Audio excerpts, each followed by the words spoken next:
Assalamualaikum warahmatullahi wabarakatuh. Waalaikumsalam warahmatullahi wabarakatuh. Selamat pagi, Pak. Selamat pagi, Pak. Di pagi yang agak mendung ya, kita mulai saja ya kuliah kita, walaupun mungkin kalau mendung gini kurang semangat, tapi mari kita tingkatkan semangat kita ya. Nah, semangat kita bisa kita tingkatkan dengan melakukan pembahasan soal-soal latihan pertemuan sebelumnya. Silakan yang mau membahas, siapa hari ini? Baik Pak, izin share screen ya.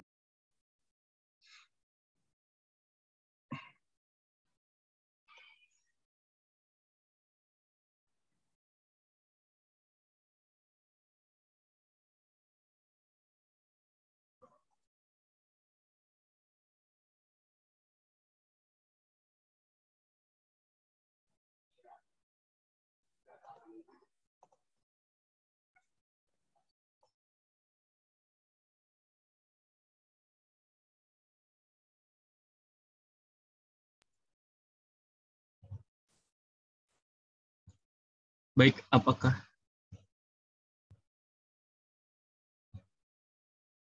sudah terlihat share screen-nya? Belum. Oh, belum terlihat ya, Pak ya? Sebentar, Pak.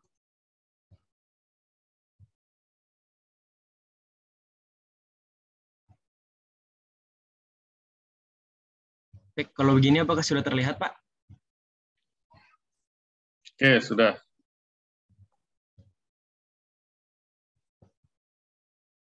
Maaf, Pak, sebentar, Pak.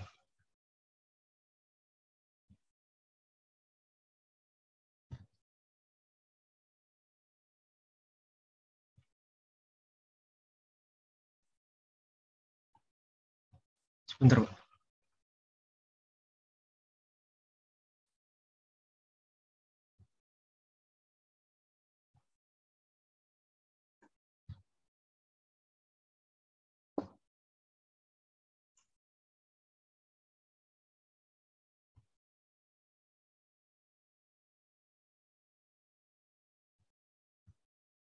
Mohon maaf, sebentar, Pak.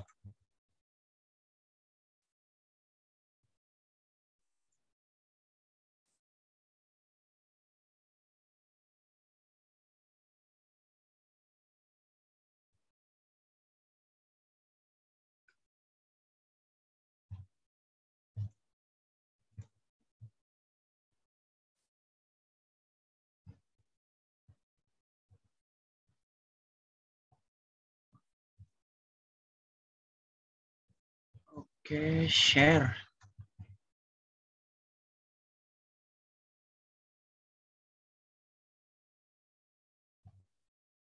Kalau sekarang apakah sudah terlihat, Pak? Ya, sudah, silakan. Baik. Untuk soal 1.1, yaitu soalnya adalah STANX memproduksi 4 model mobil listrik, yaitu Semar, Petruk, Gareng, dan Bagong. Untuk membantu dalam perencanaan produksi, manajemen ingin menentukan apakah pembelian pelanggan sebelumnya menunjukkan adanya preferensi dalam model yang dipilih, alias apakah mengikuti fungsi distribusi tertentu atau distribusi uniform.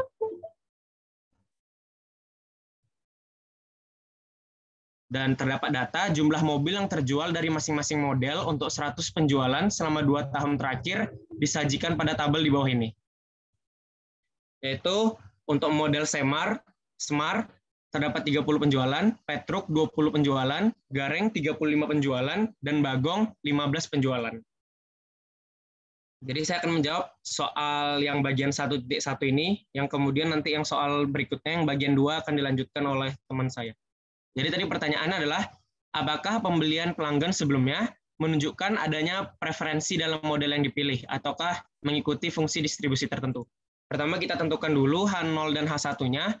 Berarti untuk H0-nya adalah pembelian pelanggan sebelumnya tidak menunjukkan adanya preferensi dalam model yang dipilih. Sedangkan H1, pembelian pelanggan sebelumnya menunjukkan adanya preferensi dalam model yang dipilih, alias original claim-nya. Di sini alfa karena tidak diketahui, kita asumsikan 5%, dan N-nya atau jumlah penjualan atau jumlah trials-nya ada 100, Kemudian K-nya atau kategorinya ada 4, yaitu Semar, Petruk, Gareng, dan Bagong. Kemudian untuk E-nya alias expected frequency, karena di sini kita mengharapkannya pasti equal, jadi kita bisa cara mencarinya adalah N dibagi K, yaitu 100 bagi 4, yaitu expected frekuensinya dapat 25, dan kemudian untuk degree of freedom-nya N kurang 1, jadi 4 kurang 1 sama dengan 3. Oke, di sini untuk mengetahui apakah terdapat preferensi atau tidak, kita menggunakan chi-square dengan cara membandingkan chi-square hitung dan chi-square tabel. Jadi ini rumus chi-square hitung adalah sigma dari observed frequency dikurang expected frequency, kemudian dikuadratkan dan dibagi dengan expected frequency. Kita cari dulu satu-satu. Untuk Bagong, observed frekuensinya ada 30, melihat dari soal, 30 dikurang dengan expected frekuensinya 25, 5 kuadrat, 25 dibagi dengan 30, menghasilkan 30 dibagi 30, maka hasilnya adalah 1. Dan lanjut ke Semar, Gareng, dan Bagong dengan rumus yang sama, hanya observe frekuensinya saja yang berbeda mengikuti di soal. Kemudian dapatlah chi-square hitungnya adalah 10, yaitu 1 tambah 1 tambah 4 tambah 4. Kemudian kita bandingkan dengan chi-square tabel, yaitu dengan rumus bisa langsung menggunakan Excel dengan cara alpanya 0,05, kemudian degree of freedom-nya adalah 3, menghasilkan 7,81473. Karena chi-square hitungnya itu besar dari sama dengan chi-square tabel, maka bisa kita simpulkan bahwa chi-square-nya ini berada di critical region, alias kita harus mereject H0. Berarti kesimpulannya adalah terdapat cukup bukti untuk mendukung klaim bahwa pembelian pelanggan sebelumnya menunjukkan adanya preferensi dalam model yang dipilih. Berarti reject H0, berarti yang terbukti adalah H1, menunjukkan adanya preferensi dalam model yang dipilih. Sekian jawaban dari saya, Pak.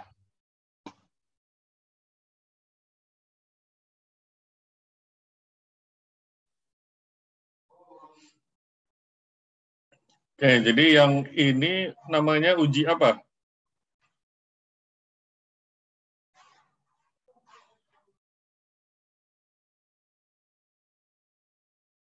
Masih di mute. Siapa? Zidan. Uji chi-square, Pak. Bukan. Goodness of fit. Ya, jadi ini uji namanya goodness of fit ya. Atau istilah lainnya apa? Uji apa? Uji Bahasa kecocokan ya, Pak? Iya, bahasa Indonesianya itu adalah uji kecocokan model. Atau kalau di sini kita mau menguji apakah data yang kita miliki itu mengikuti fungsi distribusi tertentu ya. Nah, di sini distribusinya apa yang kamu pilih?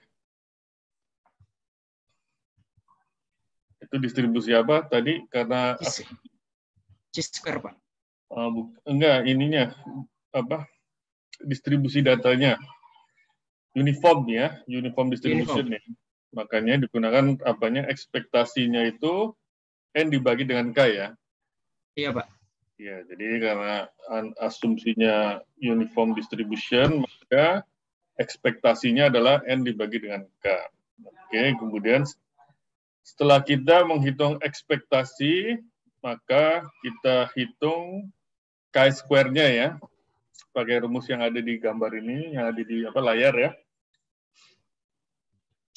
Nah, jadi dihitung ya, setelah itu jadi ketemu ya. Memang kalau udah dibuat template gini enak ya, bisa cepet ya. Nanti kalau misalkan ada soal yang mirip-mirip ya, kita bisa sesuaikan aja nanti. Chi-square hitung berapa? Ketemu 10 ya. Oke, 10. Ya, 10. Chi-square kritisnya pada alfa 5% ya? Iya, Pak. Berapa? 7,84. Berarti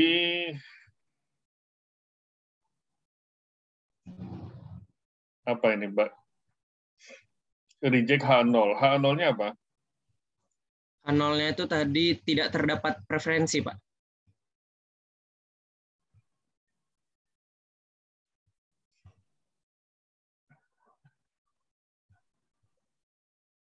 H0-nya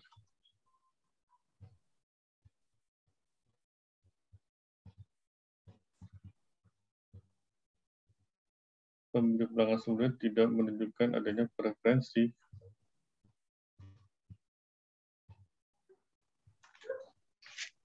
Atau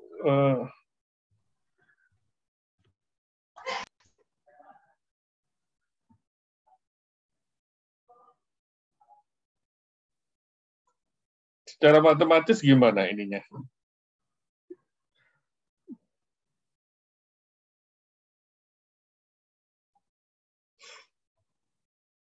Kalau di ini yang kemarin kita pelajari, dia kalau mengikuti distribusi uniform berarti apa H0-nya itu?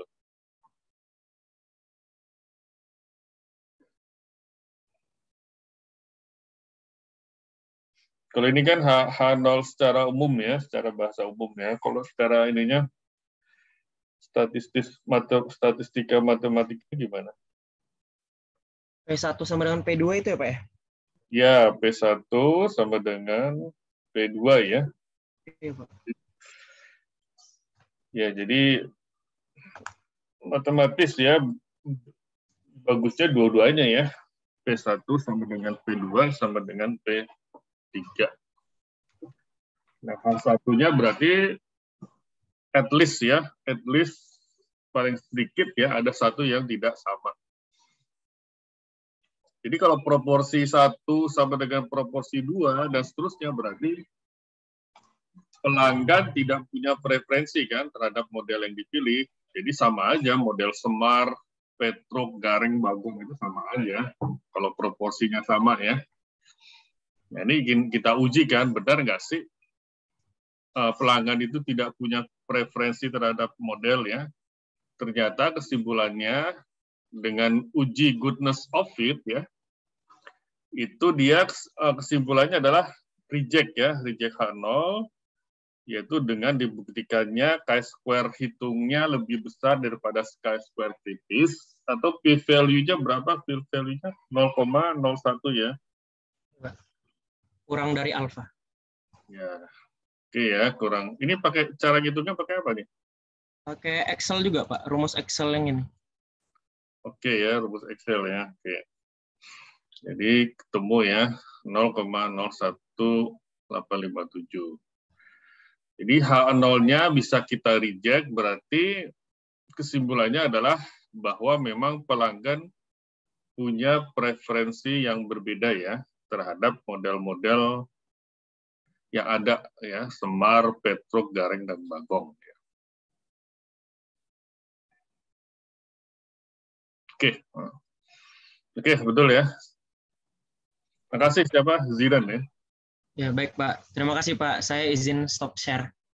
Oke, berikutnya siapa?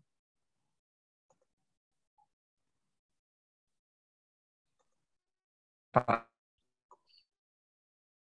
Ya, Pak.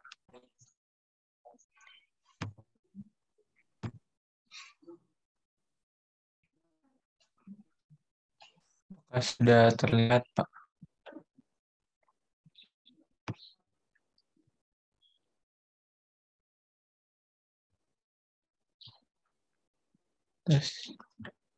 Apa sudah terlihat?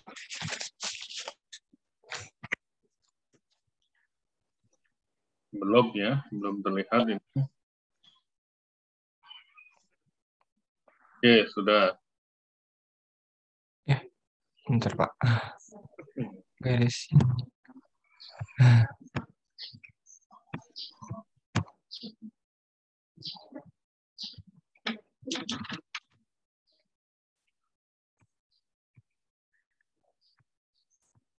Sudah terlihat, Pak.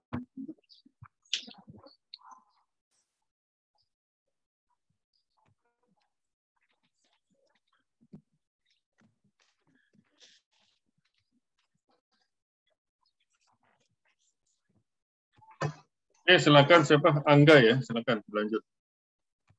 Ya, Pak. Jadi, saya akan menjelaskan soal 1B, lanjutan dari 1A tadi yang sudah dijelaskan oleh Zidan. Nah, di sini manajer stand X ingin mengetahui apakah harga mobil dan model mobil merupakan variabel independen atau tidak. Terus kemudian PT manajer stand X ini menyediakan beberapa sampel yang terdiri dari 100 sampel, yaitu dengan harga kurang dari 200 juta dan lebih dari 200 juta, yaitu Semar 18 sampel, terus Petruk 6, 19, 12. Terus kemudian yang lebih dari 200 juta ada 12 sampel Semar, 14 Petruk, 16 Gareng, dan 3 Bagong. Nah, kemudian di sini karena klaimnya merupakan manajer stand X ingin mengetahui apakah harga mobil dan model merupakan variabel independen atau tidak, maka H1-nya ialah harga mobil dan model mobil merupakan variabel independen. Ini merupakan original claim dari manajer stand X-nya. Terus sedangkan untuk H0-nya, harga mobil dan model mobil merupakan variabel independen. Nah, selanjutnya kita masukkan ke dalam harga ke tabel ini untuk menjumlahkan berapa total dari sampel yang telah disajikan dalam soal. Nah, di sini untuk yang kurang dari 200 juta, totalnya ada 55 sampel yang terdiri dari Semar, Petruk, Gareng, dan Bagong. Terus kemudian yang lebih dari 200 juta ini ada 45, jadi total dari ke semua sampelnya itu ada 100. Nah, untuk mencari berapa chi-square dan nilai kritisnya, kita perlu ini kan yang 18, 6, 19 ini yang data yang tersaji dalam soal ini kan termasuk ke frekuensi observasi, mewakili frekuensi observasi yang teramati. Nah, yang O ini, maka kita jadikan satu kolom yang mana untuk mencari frekuensi expected-nya atau frekuensi hasil yang diharapkan dari manajer stand X-nya. Nah, di sini untuk mencari expected-nya, maka kita perlu menggunakan rumus yang sama dengan Zidane tadi, yaitu E sama dengan N per K. Nah, jadi di sini karena di sini ada dua data, yaitu harga dan total dari Semar dan Petruknya dari sampelnya, maka kita perlu mengkalikannya baru dibagi ke total seluruh sampelnya. Nah, jadi N-nya itu ada kalau misalnya di 18. Coba dibesarkan dong, agak kekecilan saya ngeliatnya susah. Oh iya, Pak.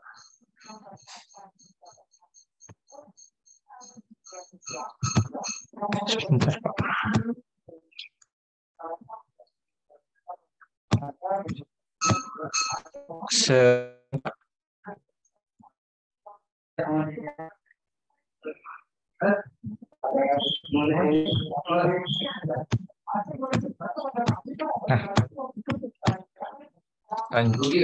Lanjut untuk yang expected-nya mencarinya, maka sebenarnya N per K.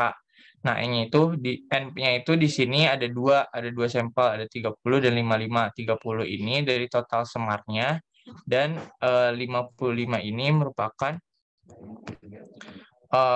harga total dari harga yang kurang dari 200 juta, baru dibagi sama totalnya. Nanti ketemu untuk yang sampel 18 unit ini expected-nya adalah 16,5. Nah, selanjutnya yang ke bawahnya juga sama. Jadi yang 6 ini kan Petruk yang kurang dari 12 juta itu kan ada 20 totalnya. Nah, terus yang di Petruk 20 unit ini kan gabungan dari kurang dari 200 juta dan lebih dari 200 juta. Kemudian baru dikali sama yang 200 jutanya aja totalnya, terus baru dibagi sama total sampelnya. Baru dapat expected-nya. Expected-nya itu 11. Selanjutnya terus sampai bawah. Terus kemudian baru kita mencari berapa sih dari observasinya dengan expected-nya. Nah, di sini tinggal dikurangin aja. Jadi 18 dikurang 16,5 dapat 1,5 dan terus ke bawah ke bawahnya sama. Nah, kemudian baru kita kuadratkan. Ini untuk mencari chi-square-nya. Nah, dikuadratkan dari pengurangan tadi, selisih dari observasi dengan expected dikuadratkan, kemudian baru nanti dibagi sama expected-nya. Dapatlah hasil dari chi-square setiap semar dan setiap sampel yang ada di soal tadi. Nah, kemudian baru tuh kita jumlahkan dari total keseluruhan sampel, dapat chi-square-nya sebesar 9,148 dan seterusnya. Nah, kemudian karena udah dapat chi-square, maka kita perlu mencari nilai kritisnya. Nah, nilai kritisnya ini kita gunakan rumus chi-square, rumus Excel chi-square. Nah, di sini ada probability. Nah, probability-nya di sini merupakan alfanya. Alfanya di sini 5%. Menggunakan asumsi 5%, maka jadi 0,05. Dan sedangkan untuk degree of freedom-nya itu didapat dari, karena ini datanya ada 2, harga dengan total semarnya, maka 2 dikurangi 1 dulu, kan degree of freedom itu K-1. Berarti K-nya itu yang 2 data ini, yang kurang dari 200 juta dan lebih dari 200 juta, dikali sama total semar, petruk, garing, dan bagongnya 4. Berarti 4 dikurang 1. Maka dapat degree of freedom-nya itu 3. Nah, baru dimasukkan ke dalam rumus, probability-nya itu 0,05 dan degree of freedom-nya itu 3. Maka dapat nilai kritisnya itu 7,8147 dan seterusnya. Nah, atas nilai tersebut dapat gambar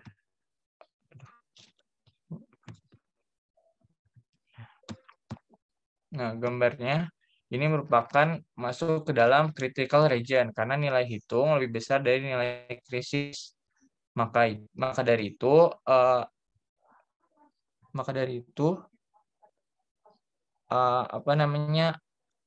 klaimnya merupakan reject H0 karena terdapat cukup bukti bahwa hubungan antara harga mobil dengan model mobil adalah dependen. Jadi harga mobil berpengaruh terhadap preferensi model mobil yang dipilih. Seperti itu, Pak. Oke, jadi ini apa namanya, uji apa, Angga? Sama seperti Zidan tadi, Pak, goodness of fit. Jadi uji kecocokan model. Oh, enggak, itu uji kecocokan model kan yang tadi Zidane ya. Sekarang ini uji apa namanya? Oh. Ini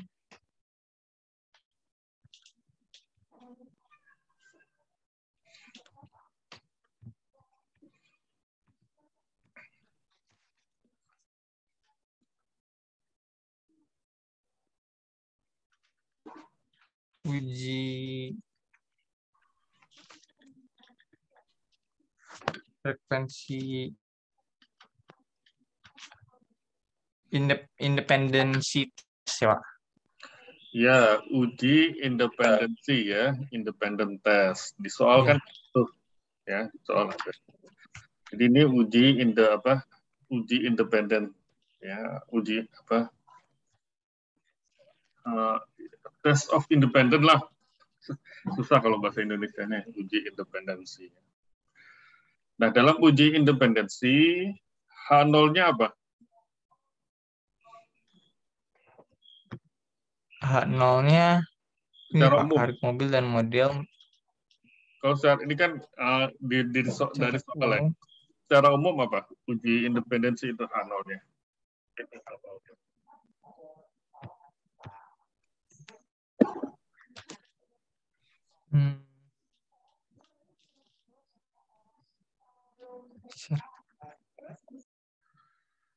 Jadi dalam uji independensi kita diminta membuat yang namanya apa?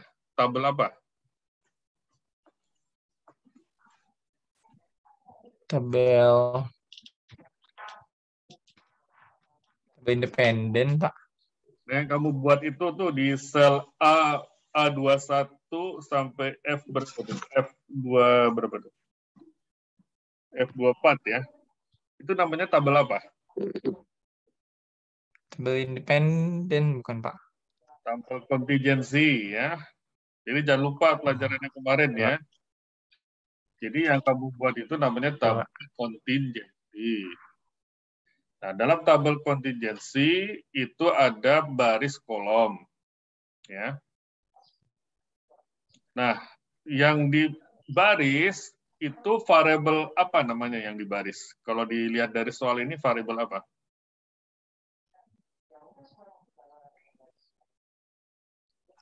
H0-nya Pak.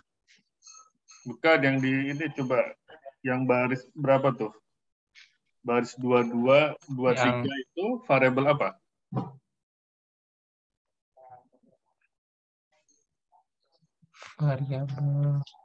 Variabel harga ya. Oh iya Pak. Jadi Variabel harga berapa tuh? Kurang dari 200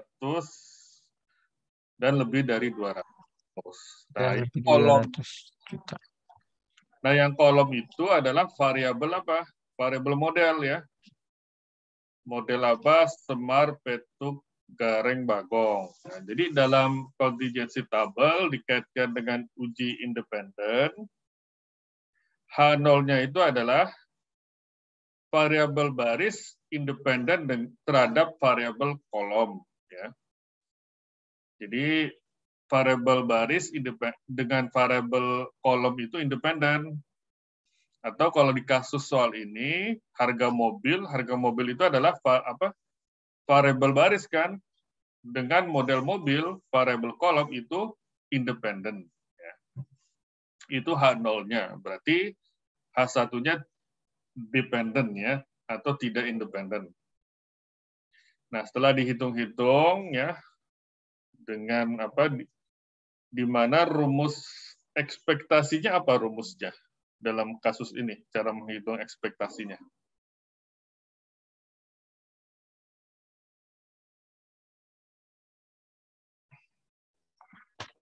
Ya. Ini bukan Pak, ini nilai kritisnya. Itu bukan. Kan kamu menghitung ekspektasinya dulu kan, untuk menghitung KSR itu kan. Oh, ininya Pak.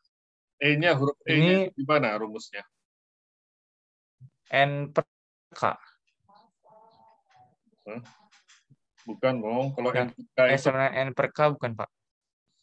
N per K itu yang tadi Zidar. Kalau yang sekarang ini apa rumusnya?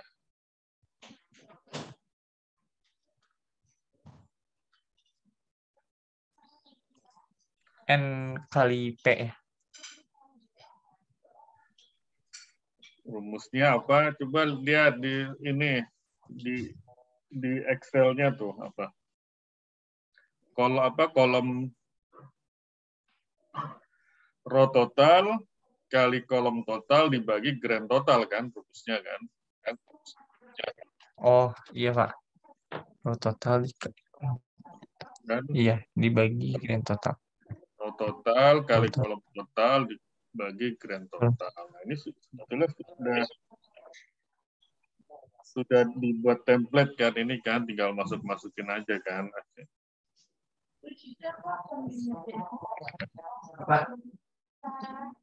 Hasilnya K-square hitungnya berapa?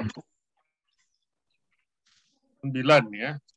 9,186. K-square kritisnya 7,8. Oke. Degree of freedom-nya dari mana menghitung degree of freedom? Dari ininya Pak. Dari apa? Yang di soal ini kan yang diketahuinya tuh datanya ada 2, terus di K-nya berarti kan 2 dikurang 1, terus baru dikali yang 4 ini, 4 dikurang 1. 2 itu apa? Yang harga mobilnya. 2 itu adalah variabel baris ya. Nah, 4 itu adalah jumlah variabel kolom ya. Jadi apa rumusnya? R-1 dikali C-1 ya.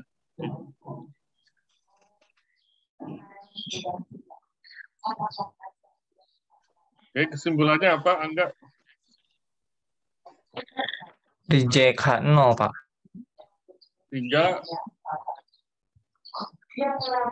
Sehingga gimana, Pak? Ya, reject H0, maka Model mobil adalah dependent, Pak. Berarti original claim-nya itu benar. Terbukti.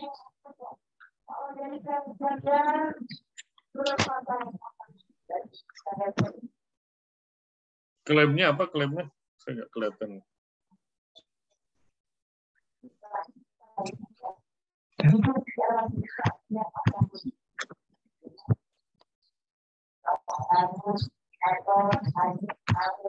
Nih, Pak.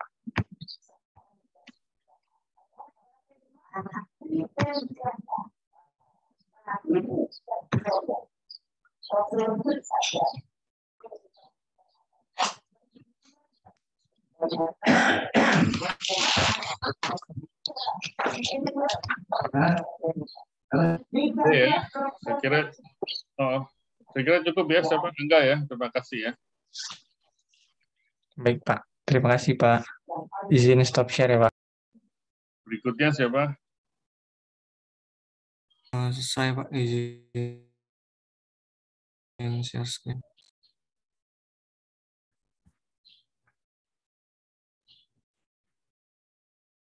Apakah sudah kelihatan, Pak? Ya, silakan lanjut. Oke, untuk soal 2 ini, peneliti melakukan penelitian terhadap 2 jenis obat panu dengan sampel 15 orang, di mana 9 orangnya itu mengonsumsi obat merek Sainotupanu dan sisanya 6 orang itu mengonsumsi obat merek Panukilar. Nah, untuk obat yang memberikan efek, menghilangkan panu diberikan tanda plus dan sebaliknya diberi tanda minus. Nah, di sini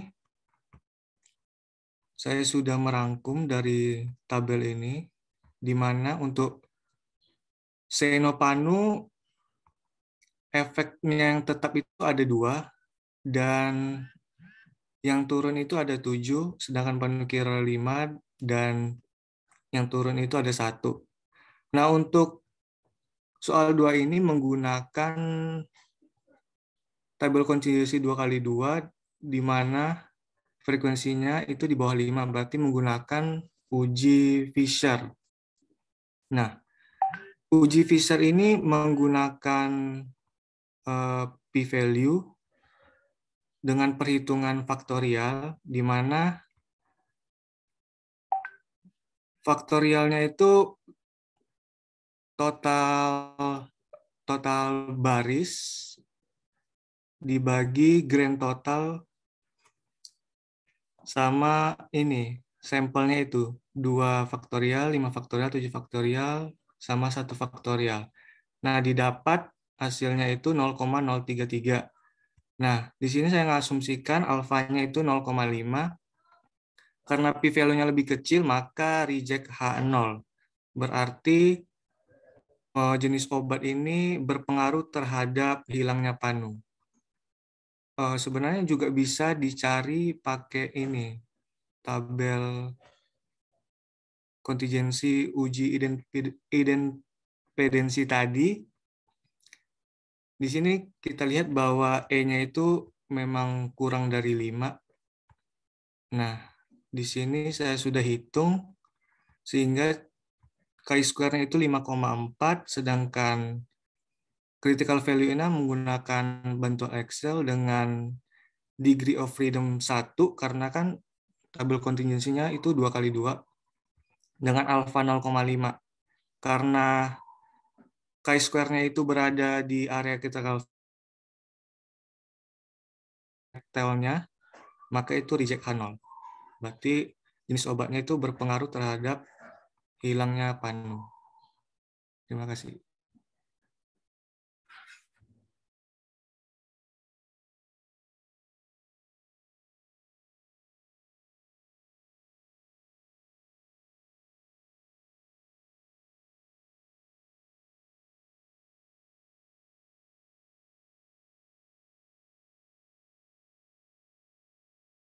Ini yang soal berapa? 2 ya?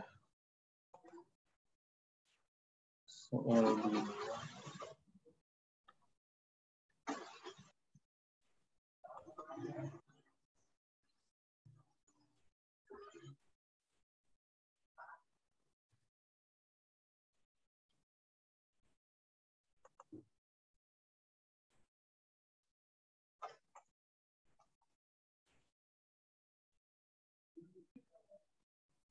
Bentar. Ini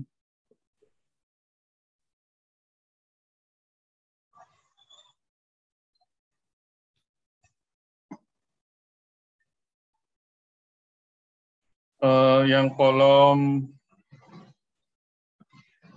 K8 2 itu dari mana?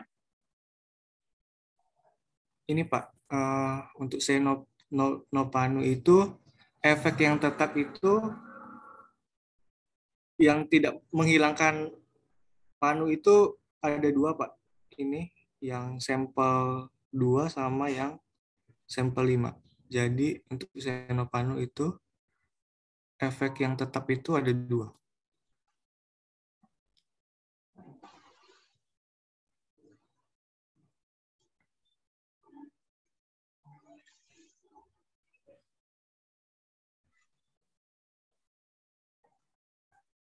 Oke, jadi ini jadi ada data ya. Jadi ada data responden. Respondennya 15 ya. Respondennya 15, kemudian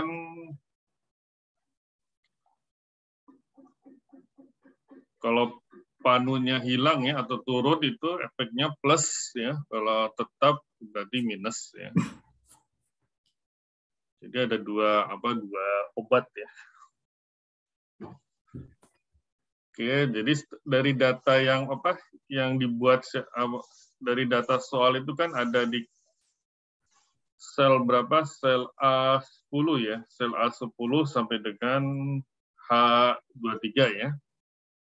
Nah, dari data tadi dibuat apa? Dibuat contingency table ya. Dibuat contingency table seperti di apa?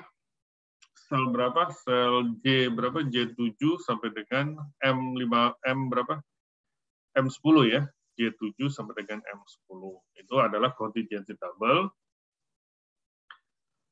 Nah, supaya ini kita pakai apa tadi? Fisher ya. Iya Pak, pakai uji Fisher. Uji Fisher dihitung p-value-nya ketemu begitu ya? 0,033 sekian. Berarti 3% ya, 3% lebih kecil daripada alfanya. Berarti dia signifikan ya, signifikan untuk mereject H0, di mana H0-nya itu adalah ya obatnya nggak berpengaruh. Ya, sebetulnya ini mirip dengan yang independent test tadi ya. Jadi mirip dengan independent test, artinya apa? Variabel baris itu independen dengan variabel kolom ya, sebetulnya mirip-mirip ya. Jadi kalau tidak berpengaruh artinya kan independen kan. Kalau berpengaruh itu berarti dependent ya. Jadi kalau reject H0 berarti obat itu punya pengaruh terhadap hilangnya panu ya. Oke. Dibuktikan dengan p-value-nya yang lebih kecil daripada alfanya ya. Oke.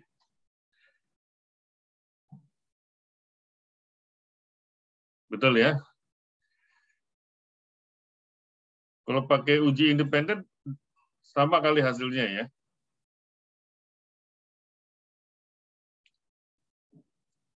Ini uji independen ini. Iya Pak, ini uji independen. Sama P-nya itu kurang dari 5.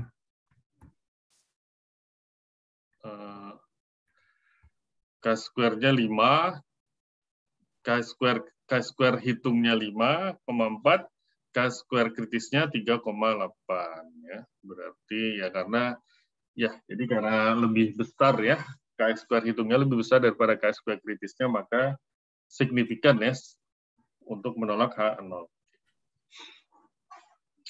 Kalau pakai ini p-value-nya berapa kalau pakai cara ini?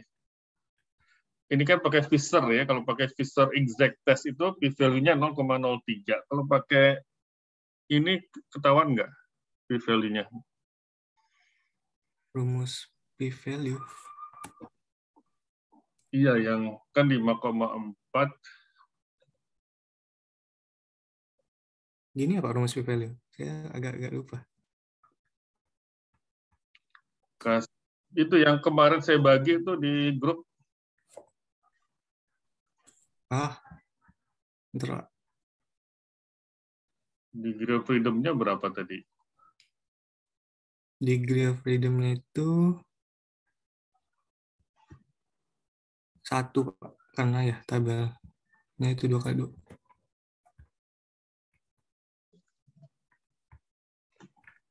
Coba 5,4. Masukkan 5,4.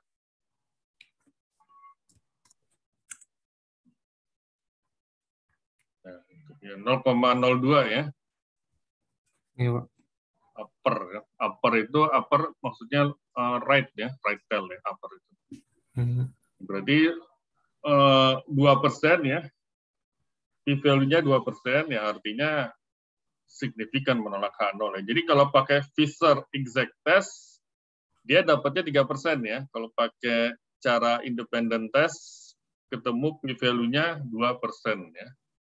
Oke ya, jadi ya B. Ya, makanya ini tergantung alfanya, kita mau angka berapa ya, apakah 1% atau 2%.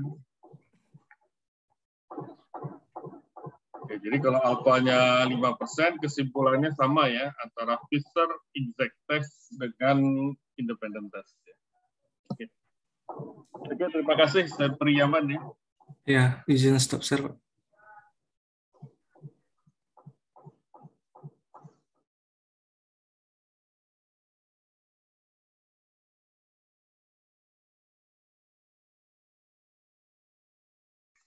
Silakan berikutnya. Izin share screen ya, Pak. Ya, silakan.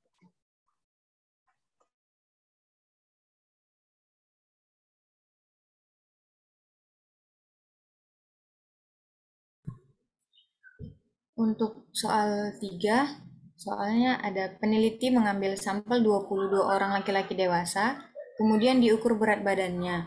Mereka juga diminta untuk melakukan olahraga aerobik.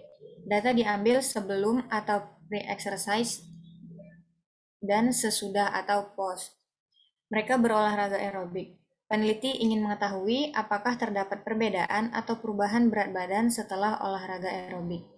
Data penelitian disajikan sebagai berikut. Kode 1, berat badan normal. Kode 2, berat badan tidak normal.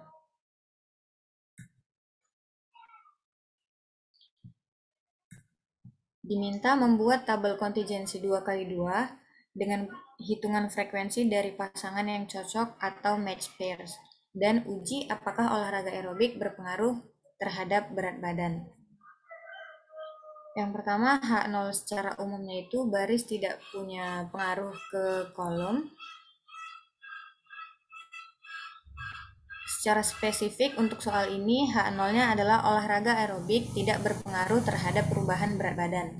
Untuk H1-nya, baris punya pengaruh terhadap kolom, atau spesifiknya untuk soal ini, olahraga aerobik berpengaruh terhadap perubahan berat badan. Kemudian, membuat tabel kontingensi 2x2, yang pertama itu untuk pre-X dan post exercise itu saya di sini ganti simbolnya jadi tanda tambah untuk berat badan normal dan tanda kurang untuk berat badan tidak normal. Kemudian untuk yang berat badan normal sebelum aerobik dan berat badan tidak normal setelah aerobik itu ada 13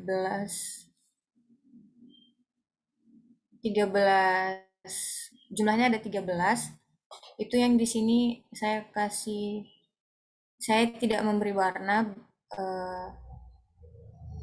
dan jumlahnya ada 13. Kemudian yang sebelum exercise itu ada 5. Untuk yang warna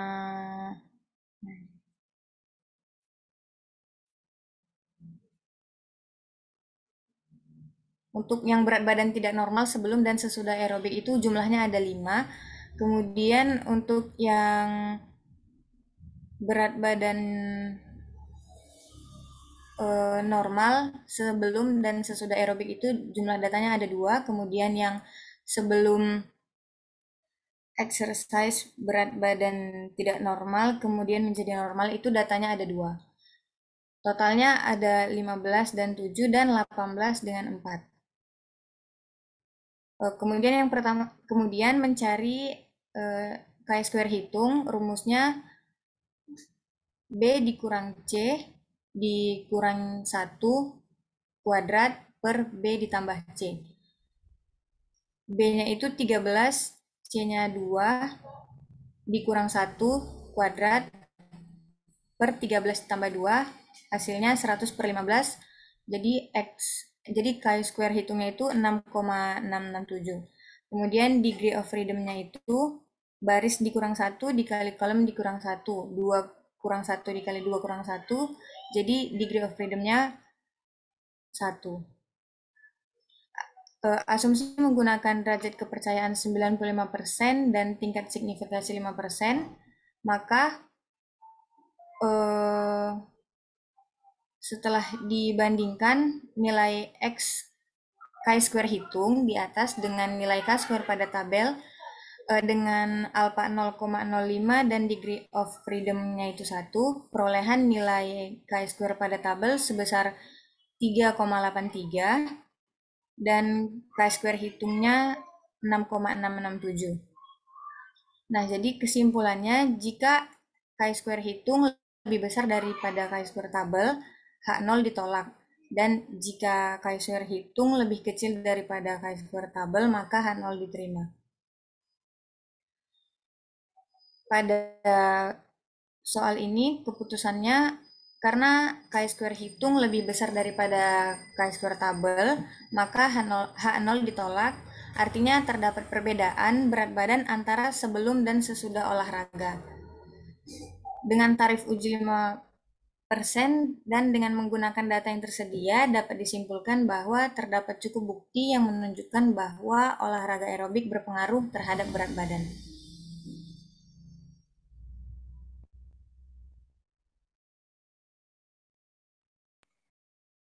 Udah ya?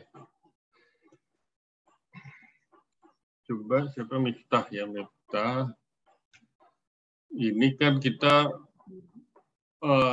challenge-nya itu adalah ini ya, mengubah dari data ya, data penelitian menjadi tabel kontingensi 2x2 ya. Itu ininya. Nah, ini namanya uji apa? Uji McNemar, Pak. Ya, jadi uji McNemar, kalau uji McNemar istilah lainnya apa? Uji apa?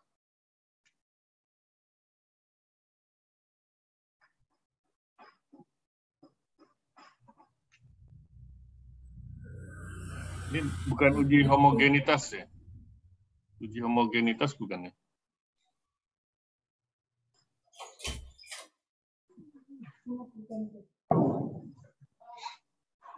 Oke lah, ini uji McNemar ya. Jadi 13 itu dapatnya dari mana? Dari sini, Pak. Yang data sebelum Jadi data 1 itu sebelum exercise dia berat badannya tidak normal, kemudian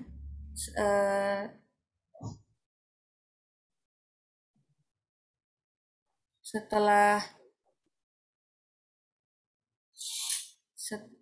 melakukan aerobik berat badannya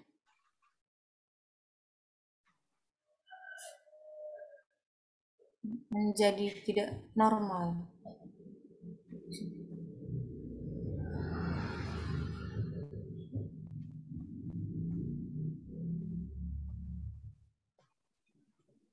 Atau yang dua itu, yang dua. Nah, kalau dua itu dapat dari mana tuh? Jadi kan kalau McNamara kan fokusnya pada yang different ya. Nah, Iya, sekarang yang ini kan yang sama kan, plus-plus ya. Yang pre-nya itu plus, postnya juga plus ya. Itu dua itu dapat dari mana? Bisa di-linkkan dengan ini nggak datanya? Dari sini Pak, manual sih saya Pak, yang untuk yang 2 ini dari yang Ya. positif itu yang ini Pak, berat badan normal yang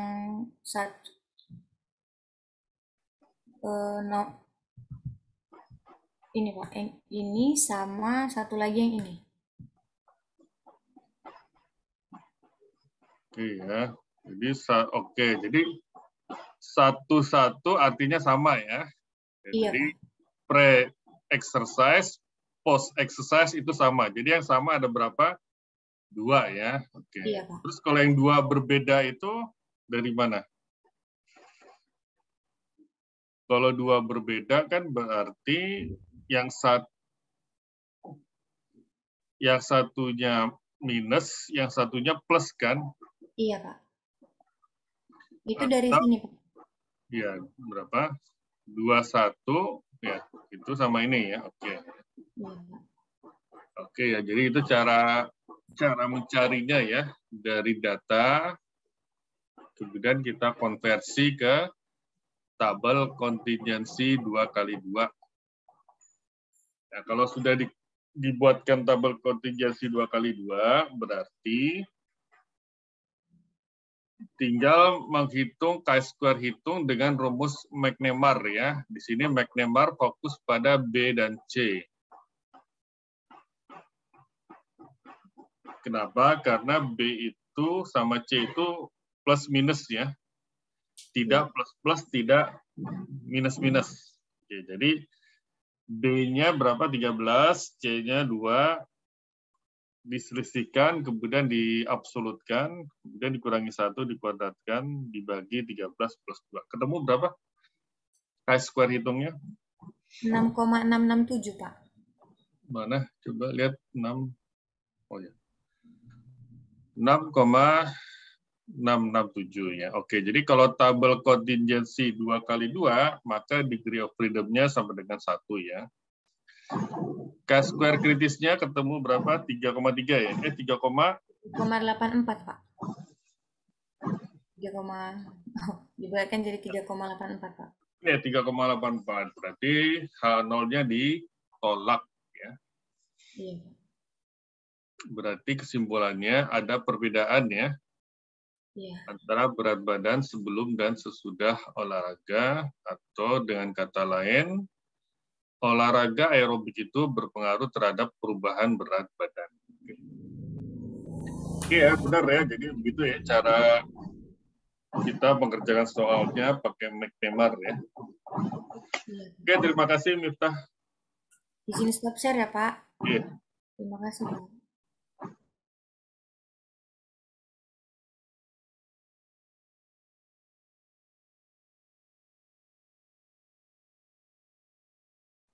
Masih ada, silakan. Izin share screen ya, Pak. Ya, silakan.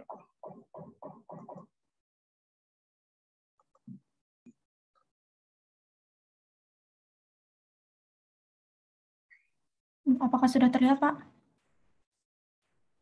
Ya, sudah. Oke, soal nomor 4. Seorang peneliti ingin mengetahui pengaruh iklan terhadap pembelian Alsintan. Sampel diambil secara random sebanyak 200 petani. Sebelum iklan diluncurkan, terdapat 50 petani yang membeli alat tersebut dan 150 tidak membeli. Setelah iklan, ternyata dari 200 orang tersebut, terdapat 125 yang membeli dan 75 yang tidak membeli. Dari 125 yang membeli tersebut terdiri atas pembeli tetap 40 orang dan yang berubah menjadi pembeli sebanyak 85. Dari 75 yang tidak membeli, yang tetap adalah 65 dan yang berubah adalah 10 orang. Diminta untuk membuat tabel kontingensi frekuensi yang cocok dan uji apakah ada perbedaan penjualan Alsintan sebelum dan sesudah pemasangan iklan. Diketahui di soalnya N-nya adalah sebesar 200.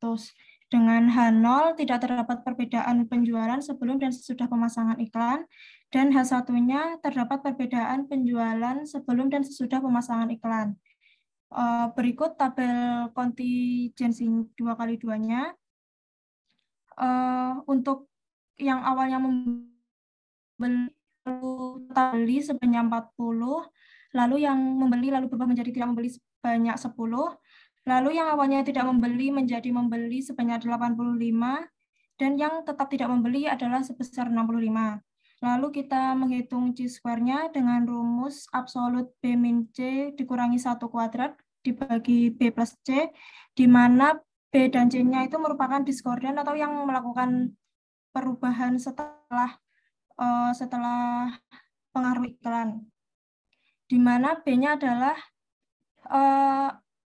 yang membeli lalu berubah menjadi tidak membeli sebesar 10, lalu yang C adalah yang awalnya tidak membeli lalu menjadi membeli sebesar 85, lalu C-square-nya mendapatkan nilai sebesar 57,62. Dengan alfa 0,05 dan degree of freedom-nya 1 diperoleh daerah kritis dari tabel A4-nya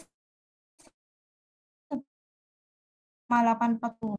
Dengan kesimpulan, C-square hitung lebih besar dari C-square kritis, maka hasilnya adalah reject H0. Dengan kesimpulan, berdasarkan data sampel, terdapat cukup bukti yang menyatakan perbedaan yang signifikan antara sebelum dan sesudah pemasangan iklan, di mana setelah pemasangan iklan terdapat peningkatan jumlah pembeli, yang artinya pemasangan iklan tersebut bersifat efektif. Gitu, Pak.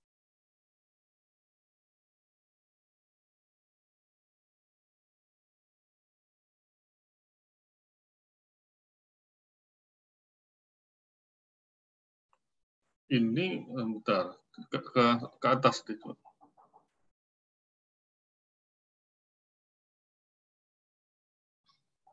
Oh, soalnya cerita ya, sebanyak 200 petani.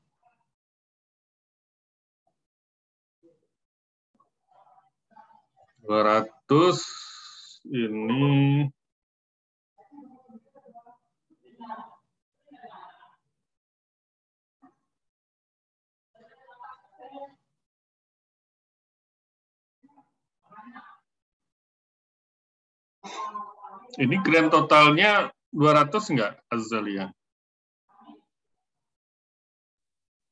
Iya, Pak, 200.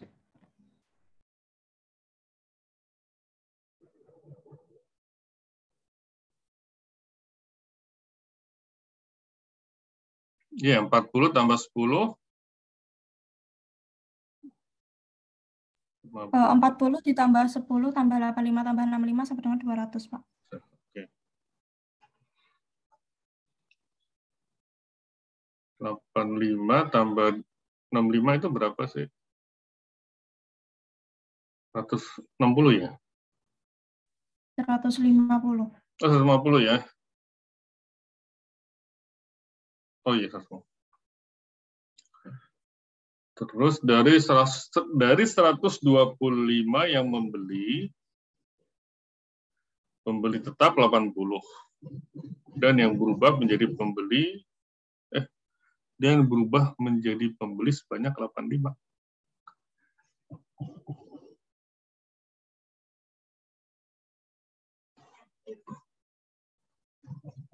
Dari 75 yang tidak membeli, yang tetap membeli 65, yang berubah tidak membeli.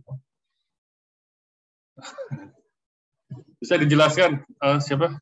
Ini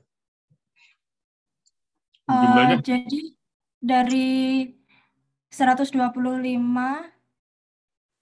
kan setelah iklan ada 125 orang yang membeli. Nah, dari 125 orang yang membeli itu dari awal membeli itu ada sebanyak 40 orang. Lalu yang awalnya tidak membeli lalu beli 95 orang. Nah, setelah iklan yang awalnya membeli lalu tidak membeli itu sebanyak 10 orang, lalu yang tetap tidak membeli itu sebesar 65 orang, Pak.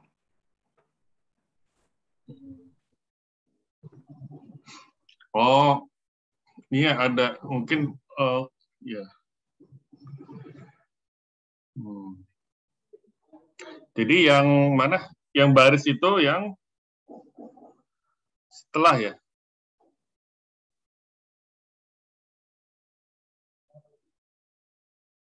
Atau gimana? Iya, Pak. Yang kolom yang sebelum iklan? Iya, Pak. Ya, mungkin. Oke.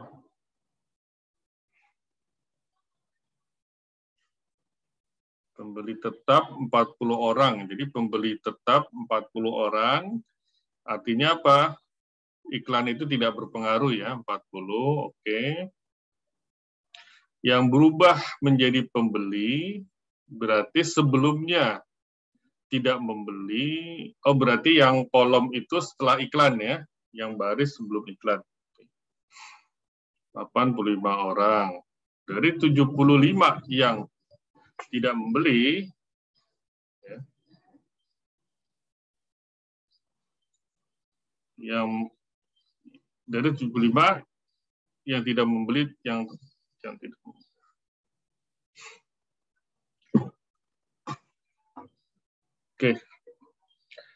Oke ya, terus ke bawah X B-nya berapa? 10 ya. Oke, 10 tidak membeli, kemudian 85 ya membeli. Ketemu chi-square hitungnya 57,642.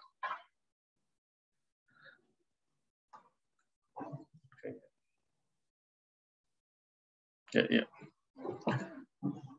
Jadi ini sepertinya kenapa nggak pakai Excel? Nggak familiar ya? Kemarin mikirnya kayak mudah dihitung aja, jadi pakai kertas saja, Pak. Ya, kertas ya. Jadi memang nanti dalam UAS ya, jadi memang harus antisipasi juga ya. Memang dibolehkan membuka aplikasi Excel. Cuman bagaimana cara, kalau kita mengerjakan di Excel, nah yang dipakai itu kan kertas jawaban di sini ya. Jadi bagaimana cara menjawabnya, kemarin kita tanyakan ke koordinator, belum ada jawabannya. Apakah dari Excel itu bisa di-copy paste ke lembar jawaban dalam bentuk PDF atau bagaimana? Apakah harus tetap dalam bentuk tulisan seperti ini ya jawabannya ya? Nah itu belum ada jawaban tuh dari dosen koordinator ya. Ya jadi memang ya walaupun Anda menghitung pakai Excel ya antisipasi aja ya, Anda tetap melatih ya menjawabnya itu di kertas ya. Jadi supaya nanti jangan istilahnya jangan panik ya tiba-tiba dari Excel ke kertas ya, itu jadi panik kalau nggak dilatih ya. Gitu aja ya. Sebetulnya ya bagusnya pakai Excel ya, cuman memindahkannya ke kertas ke lembar jawaban itu bagaimana kan perlu perlu Anda latih ya. Kalau di sini memang menurut Azalia ini sederhana ya soalnya ya. Jadi nggak perlu pakai Excel, yang nggak apa-apa juga sih. Ya mungkin nanti kalau regresi, misalkan ada regresi linear ya, nah itu bagaimana tuh ininya? Caranya supaya cepat ya, kalau memang Anda mengerjakannya di Excel, kemudian memindahkannya ke lembar jawaban. Ya. Oke, Azalia, terima kasih ya. Baik, Pak. Terima kasih. Izin stop saja, Pak.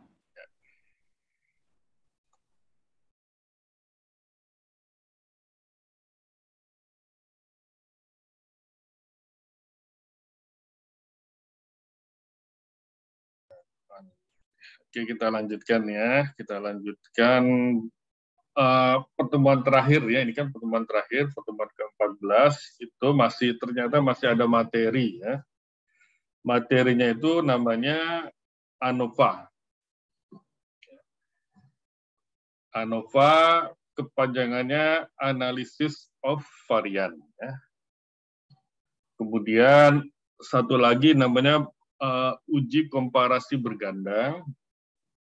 Sebetulnya ANOVA juga, hanya di sini untuk sampel size-nya yang berbeda. Nah, itu nama ujinya khusus ya, namanya Bonferroni ya, Bonferroni test. Nah, memang enaknya sih pakai software ya, kalau Bonferroni itu ya. ANOVA pun juga enaknya pakai Excel ya, kalau pakai ngitung-ngitung itu ya banyak banget ya tahap-tahap yang harus kita lewati ya. Oke, saya coba share ya ininya, share bahannya ya.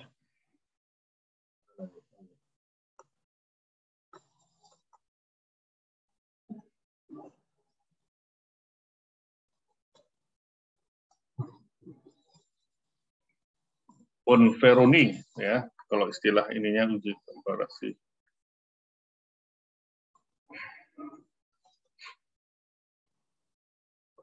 Ya, ini ANOVA, Analysis of Varian ya. Kita masih punya waktu berapa menit nih? Oh, 1 jam lebih ya. Oke. Jadi yang kita pelajari yang sederhana saja ya, yaitu one way ANOVA atau ANOVA untuk one factor atau one treatment ya. Jadi intinya itu analysis of varian itu adalah metode untuk menguji ya. Menguji dari hipotesis yang menyatakan bahwa 3 atau lebih populasi ya, rata-rata populasi itu sama. Ya. Jadi kalau sebelumnya itu kita uji 1 ya, 1 min.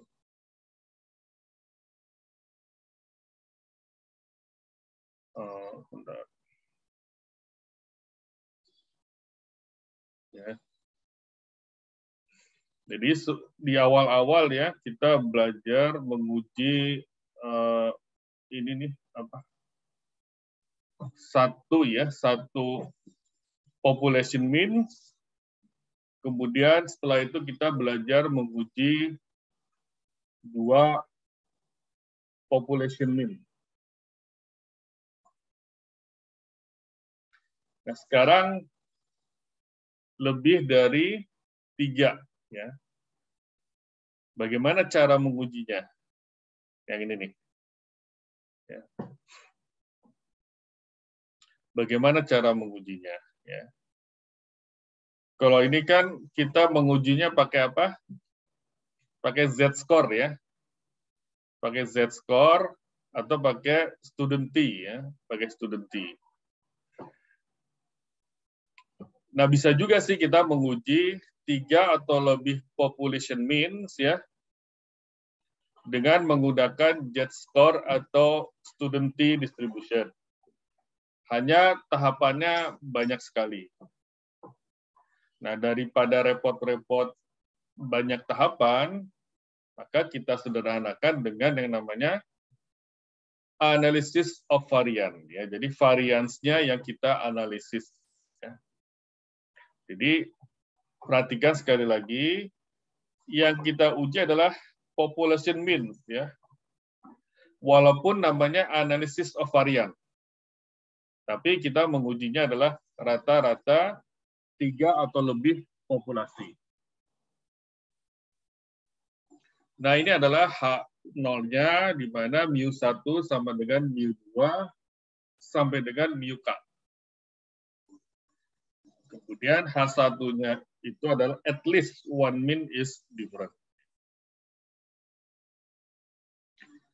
Nah, karena uji varian, maka kita menggunakan uji F, ya, atau kita menggunakan distribusi F. Nah, ini adalah ciri-ciri dari distribusi F, ya, bahwa dia bentuknya itu tidak simetrik dan skew to the right, ya. Kemudian tidak bisa negatif, ya. Jadi bentuknya seperti ini, ya. Jadi di sebelah kirinya itu gede, kemudian di sebelah kanannya kecil. Nah, ini yang dinamakan skew to the right, ya. Jadi skew to the right itu melihat dari mananya? Dari ujungnya ini yang kecil itu di sebelah kanan. Kalau ujungnya di sebelah kiri, yang kecil ini berarti skew to the left. Kemudian cannot be negatif, berarti di sininya 0. Sampai plus tak terhingga, ya, kita nggak tahu berapa, tergantung data data yang kita punya. Nah, penentuan F kritisnya itu tergantung dari degrees of freedom-nya, derajat kebebasan. Nah, derajat kebebasan itu adalah tergantung dari numerator dan denominator, ya. Numerator itu pembilang, ini penyebutnya. Jadi F itu F hitung, ya, tergantung dari numerator dan denominator. Ini namanya degrees of freedom. Nah, memang enaknya menghitung critical value itu pakai teknologi atau software, ya. Nanti kita gunakan namanya Excel. Nah, ini tadi sudah dijelaskan, ya, bahwa ini adalah alfanya, ya. Ini yang kritis, ya, daerah kritis. Untuk apa? Mereject H0.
Oke, saya lanjutkan ya.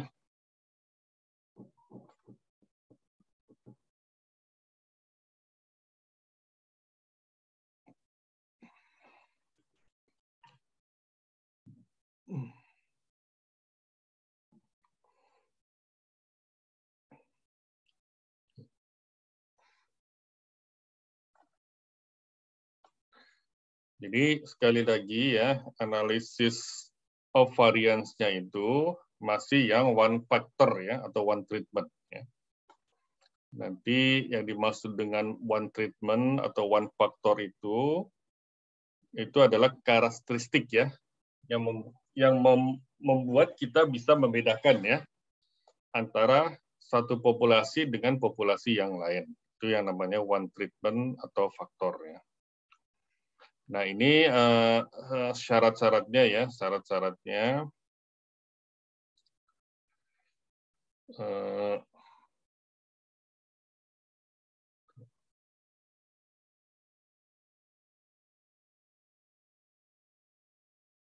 Bentar ya, ini ada gangguan nih.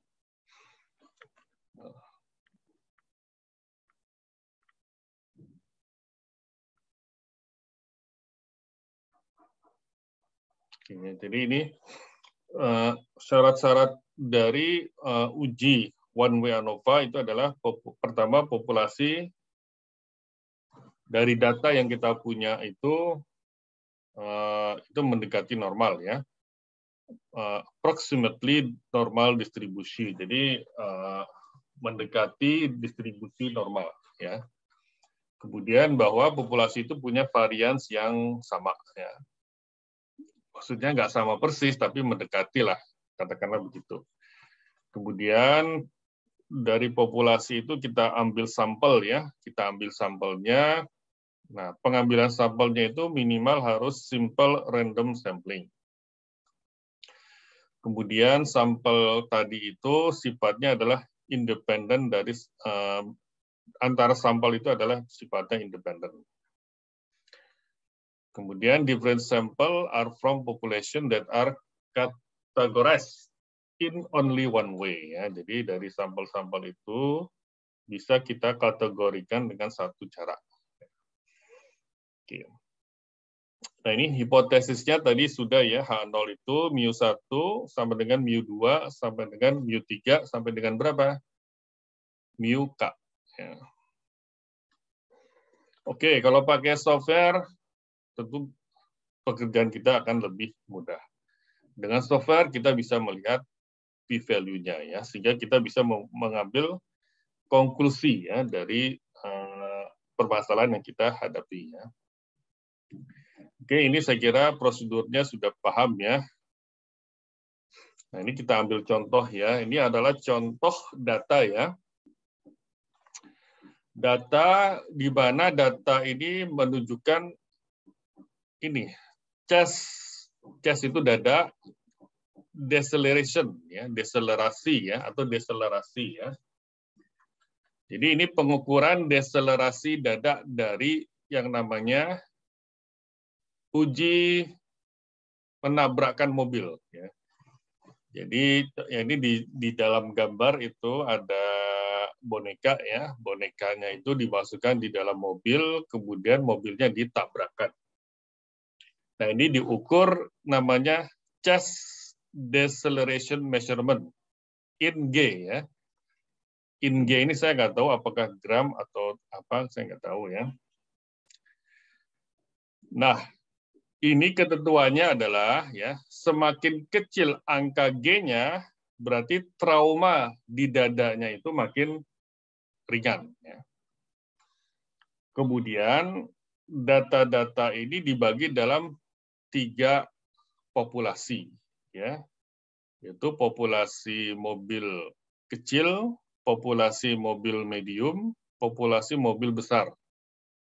Nah, dari 3 populasi tadi diambil sampelnya. Nah, ini sampel dari uji menabrakkan mobil ya. Nah, ini keterangan saja ya. Jadi deselerasi itu adalah cedera perlambatan. Jadi ini istilah ya, istilah di dunia apa kali ya? Dunia kedokteran mungkin ya. Cedera perlambatan atau deselerasi, misal pada kecelakaan motor membentur pohon ya. Jadi pohon motornya ngebut kemudian membentur pohon. Berarti kan motornya berhenti kan? Nah, ini perlambatan atau deselerasi ya. Nah, setelah badan berhenti di pohon, maka organ dalam akan tetap bergerak maju, jantung akan terlepas dari ikatannya, aorta sehingga dapat mengakibatkan pecah aorta. Nah, ini yang namanya trauma ya, trauma di dada ya. Nah, ada juga cedera percepatan atau akselerasi, misalnya bila pengendara motor atau mobil ditabrak dari belakang. Ya, jadi kalau lagi ya percepatan yang namanya ditabrak dari belakang berarti jadi lebih cepat itu. Kalau deselerasi dia menabrak. Nah, contohnya di sini adalah deselerasi ya, menabrak, kita tabrakan dalam car crash test. Nah, itu diukur cedera dadanya. Nah, kalau kita lihat sepintas ya, kalau dihitung rata-ratanya, sepintas mobil kecil itu lebih berbahaya ya dibandingkan mobil yang lebih besar ya. Kalau kita lihat rata-ratanya ya, rata-ratanya mobil kecil itu 44,7 G. Artinya traumanya lebih besar dibandingkan mobil besar yang rata-ratanya 39,0 G. Nah, kita ingin menguji secara statistik apakah rata-rata ini memang berbeda secara statistik atau secara statistik rata-rata ini sebenarnya sama. Ya. Secara gampang rata-ratanya berbeda memang ya. Secara kita hitungan biasa ini rata-ratanya berbeda. Tapi kita ingin menguji secara statistik apakah rata-rata ini memang berbeda atau secara statistik memang nggak berbeda atau sama. Mu1 sama dengan mu2 sama dengan mu3 ya. Ini kita gunakan namanya analysis of variance atau ANOVA. Ya. Oke, nah ini ada the one single factor atau treatment. Itu adalah mobil ya. Jadi single factor atau treatmentnya itu satu, yaitu mobil. Nah, faktor itu punya 3 kategori yang berbeda, yaitu small, medium, dan large ya. Mobil kecil, mobil menengah, dan mobil besar. Cuman di soal tidak dijelaskan yang namanya kecil itu seperti apa, medium seperti apa, large seperti apa, tidak dijelaskan ya. Oke. Oke, kemudian asumsi semua requirement itu terpenuhi ya, kita asumsikan aja. Maka kita bisa melakukan pengujian ya. Nah, ujinya itu adalah right tail ya. Right tail atau kalau di Excel yang saya share itu namanya upper tail ya, istilahnya right tail atau upper tail. Kemudian degree of freedoms-nya itu adalah K sample of the same size N ya. Jadi di sini N-nya itu sama ya. N-nya sama. Ya, sama. Sehingga degree of freedom-nya adalah K dikurangi 1. K-nya itu adalah tadi ya 3 kategori. Large, medium, small ya. Kemudian dikurangi 1 sehingga DF-nya numerator ya. Ini numerator degree of freedom-nya itu adalah 2. Kemudian denominator degree of freedom-nya itu adalah K dikali N-1 ya. K-nya 3, N-nya 10 ya. Dikurangi 1 ketemu 27. 10 dari mana?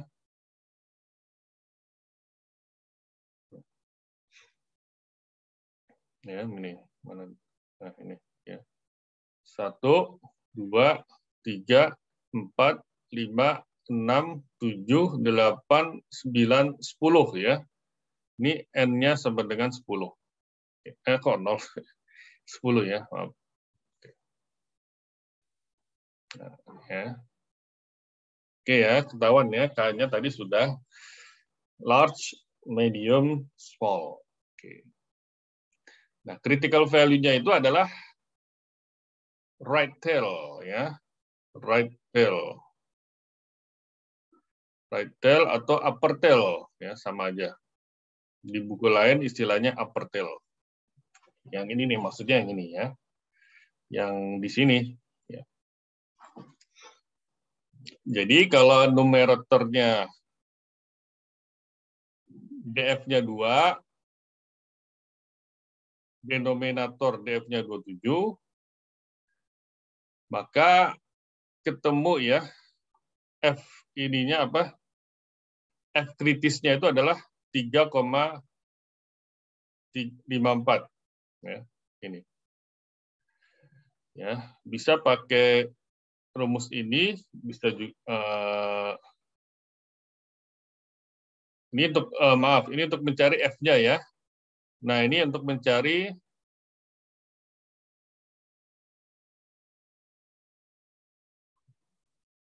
sama, ini sebetulnya sama ya. Ini mencari F juga nih. Mencari p-value-nya kalau nggak salah nih.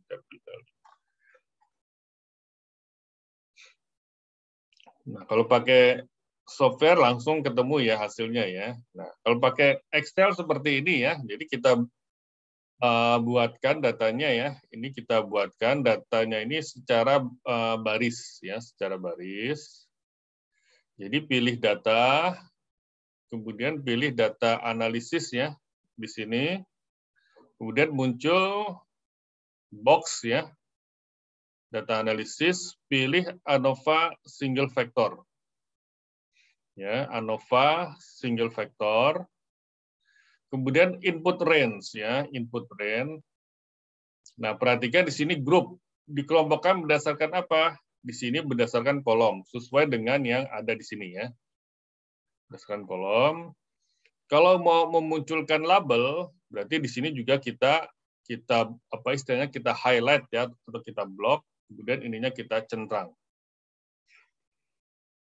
Ya, kemudian alfanya 5%. Nah, outputnya bisa di sini, bisa di new worksheet ya. Setelah itu kita klik OK. Ya. Ya, jadi mudah ya pakai Excel ya. Sepanjang datanya juga nggak banyak ya. Kalau datanya nggak banyak sih mudah. Nah, hasilnya seperti ini ya. Jadi kita lihat bahwa ada summary. Nah, summary itu dia memunculkan jumlahnya ya, N-nya. Ini N-nya sama dengan 10. Kemudian sum-nya ya, sigma-nya. Kemudian average-nya ya, atau means-nya. Ini kan grup 1 tadi apa? Small ya. Ini tadi enggak small. Ini medium. Ini large. Ya, ini rata-ratanya. Ini rata-rata apa? Rata-rata traumanya ya. Rata-rata trauma. Kemudian variance, dia juga menghitungkan variance. Ya. Nah, karena ini sampel, seharusnya kan population variant should be the same, kan? Harus sama variannya. Tapi karena ini data dari sampel, maka variasinya nggak sama, tetapi dia nggak terlalu beda jauh. Ya.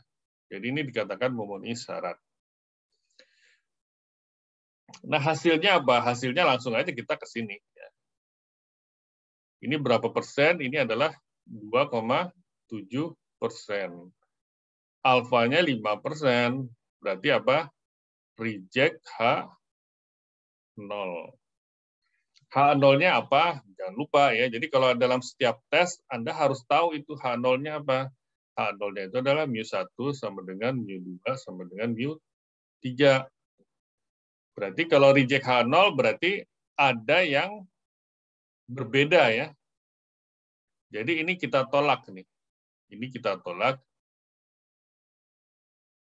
Kita reject ya. Artinya berlaku H1. Berarti rata-ratanya itu sebetulnya tidak sama. Jadi memang ukuran ya, size dari kendaraan itu berpengaruh terhadap trauma ya. Terhadap trauma. Jadi rata-rata ini memang berbeda secara statistik ya. Tahunya dari mana? Yaitu dari uji ini. Di sini p-value-nya signifikan untuk menolak H0. Berarti rata-rata di sini memang berbeda secara statistik. Ya. Oke, ini kalau yang ini kolom ya. Jadi dia dibuat dalam bentuk kolom. Ya. Tapi hasilnya sama ya, p-value-nya itu sama. Ininya juga lainnya juga sama ya. Sama yang lainnya. Oke. Hanya memang perlu diperhatikan ya bahwa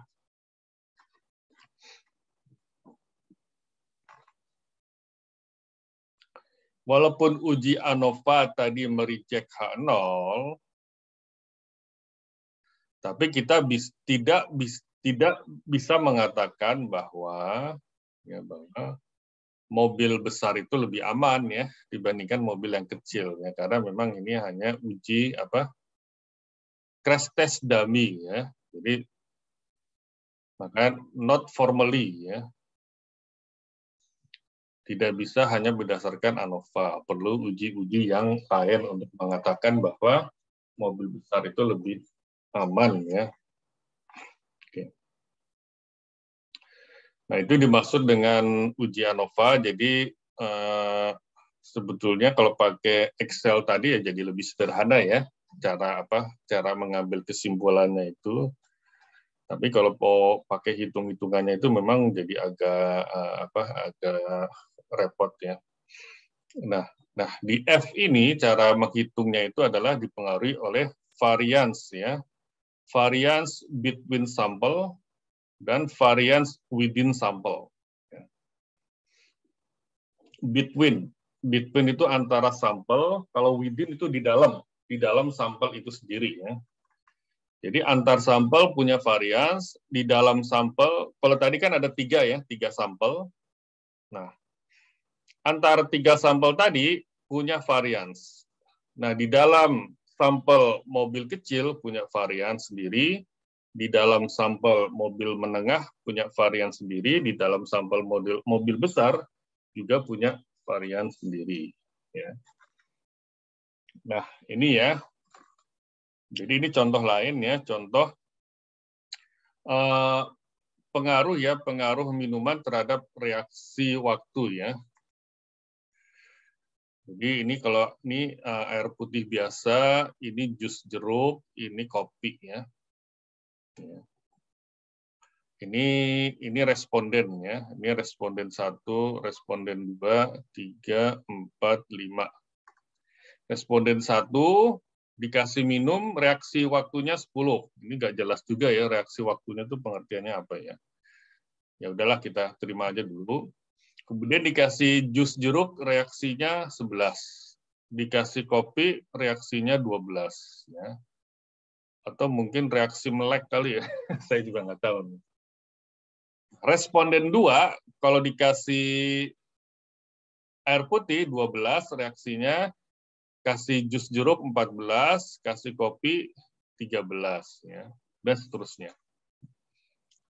Nah, ini datanya dikumpulkan. Nah, yang dimaksud variance within group itu yang ini. Jadi grup air putih itu punya varians sendiri. Grup jus jeruk punya varians sendiri. Grup kopi punya varian sendiri ya.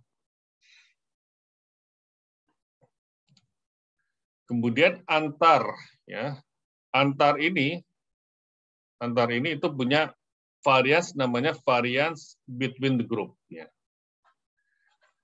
Nah, jadi F itu adalah ya yang ini tadi ya. Variance between sample ya. Jadi between dibagi dengan within. Nah, ini oleh Excel itu dihitungkan secara otomatis. Ya.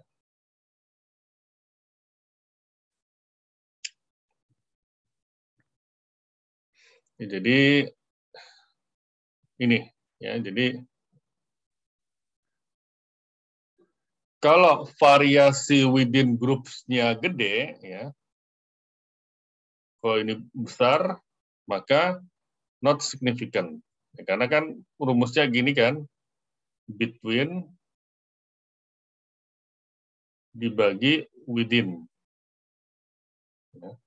Jadi kalau ininya gede, otomatis F-nya kecil kan? Kalau kecil kan tidak signifikan. Nah, kalau between-nya besar, berarti F-nya juga besar kan, sehingga dia signifikan.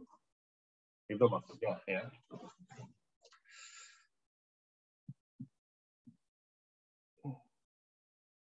Nah, ini kalau kita ambil contoh ya, contoh apa? Contoh mobil ya.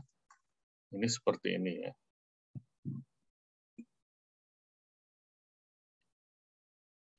Jadi yang atas itu between, sedangkan yang bawahnya itu within. Ya. Nah ini ya, ini sebenarnya di buku ada ya, di bukunya apa Triola itu ya. Oke. Jadi ya,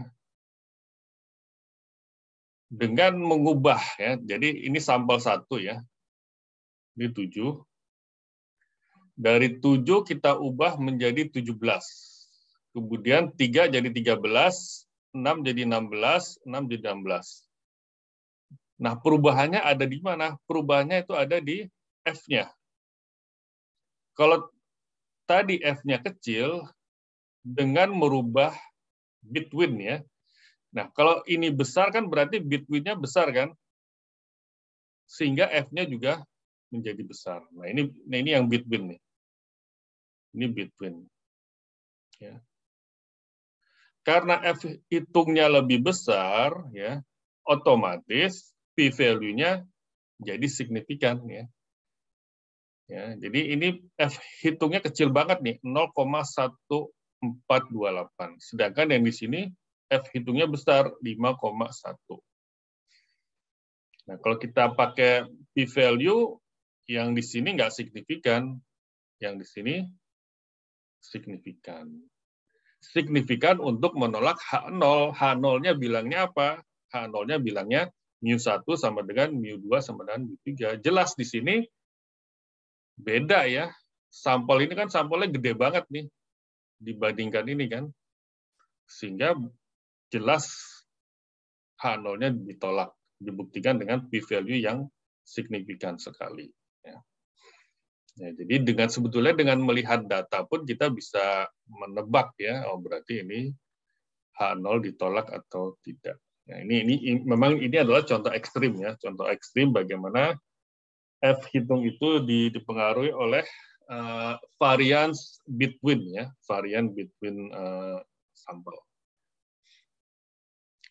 Nah, ini hanya hitung-hitungannya aja ya, bisa Anda coba nanti di mana? Coba sendiri ya maksud saya gitu. Oke.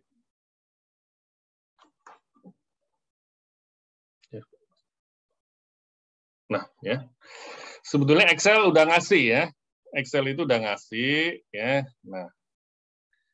Ini itu udah ngasih dia between group ya. Sama within group. Dia udah ngasih. Jadi kita nggak usah ngitung lagi tuh, ya. Jadi F ini kan F hitungnya kan. Itu dari mana? Itu dari 81 ya. Dibagi dengan 19 ya, ya. Ini between, ini within, ketemu 4 ini. Sama dengan yang di sini. Ya. Kalau ini F kritis memang bisa cari di tabel, bisa juga cari di rumus. Kemudian p-value-nya bisa cari di pakai rumus. Nah, jadi sebetulnya sama Excel sudah disediakan ya variance between group atau variance between sampel dengan variance within group atau variance within sampel. Jadi sudah disediakan oleh Excel. Jadi sebetulnya ada semua ya dengan Excel itu ya. Nah, terakhir adalah uji komparasi berganda atau Bonferroni. Nah, Bonferroni itu memang artinya apa? Artinya itu unequal sample size ya. Jadi sample size-nya berbeda ya. Sehingga sebetulnya caranya itu dia satu per satu ya. Jadi kita bandingkan ya. Pakai uji T nih dia. Untuk setiap pair ya. Jadi sampelnya itu kita pair-pairkan, kita pasangkan. Ya. Setelah itu kita hitung uji T-nya. Jadi ini sebetulnya manual ya kalau pakai Bonferroni itu ya.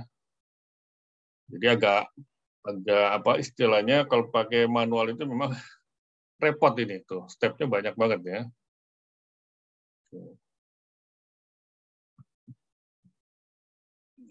Nah ini H0-nya ini untuk Bonferroni ya. Jadi kita uji mu1 sama dengan mu2 atau tidak. Kemudian kita uji lagi mu1 sama dengan mu3 apa tidak. Kemudian uji lagi mu2 sama dengan mu3 ya.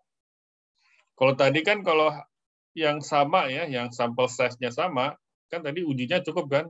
mu1 sama dengan mu2 sama dengan mu3 kan? Kalau sekarang enggak, kalau Bonferroni itu satu-satu ya.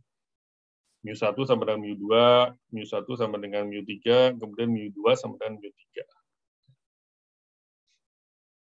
Jadi satu-satu. Ini namanya Bonferroni test ya.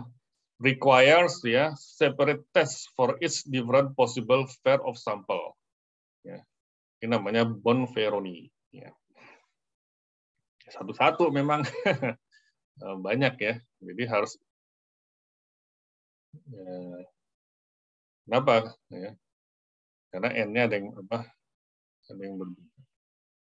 Jadi ini kita harus menghitung namanya mean square error ya. Ini dari teknologi ini. Jadi gampangnya pakai teknologi. Nah ini pakai SPSS ya. Di Excel nggak ada. Bonferroni itu nggak ada. Adanya di SPSS. Namanya Bonferroni. Ya. Jadi yang kita lihat ya. Jadi dia memang satu-satu ya. Jadi ini 23, 13, 12 ya. Kan sampelnya 1, 2, 3 kan. Jadi 2 sama 3 diuji ya. Signifikan tidak ya. Dan 1, 3 diuji signifikan tidak. Ini signifikansinya di sini.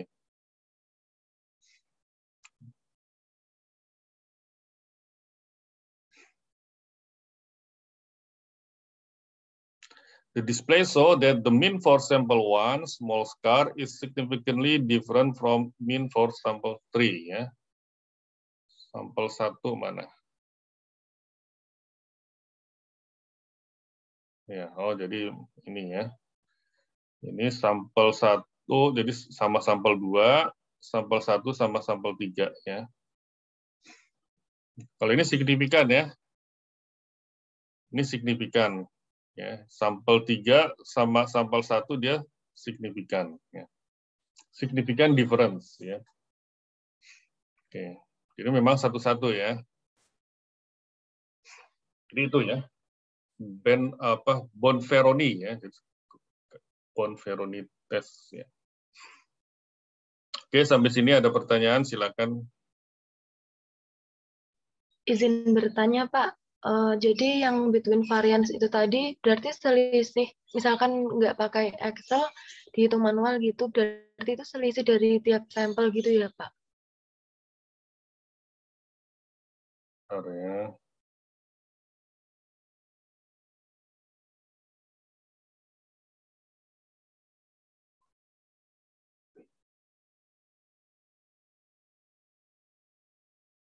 Ya, siapa nih? Rimayanti ya? Tadi ya? Iya, Pak. Gimana Karena Rimayanti? kurang jelas. Bagian between variance, Pak. Itu misalkan kita tidak menggunakan Excel, Pak. Nah, berarti untuk mencarinya itu selisih dari tiap sampelnya itu atau bagaimana, Pak? Bisa diulangi tidak, Pak? Terima kasih, Pak. Tidak pakai Excel. Oh, pakai ini, cara ngitung biasa. Oh, gitu. Ingin tahu aja, Pak, yang tadi rumusnya. untuk mencari between.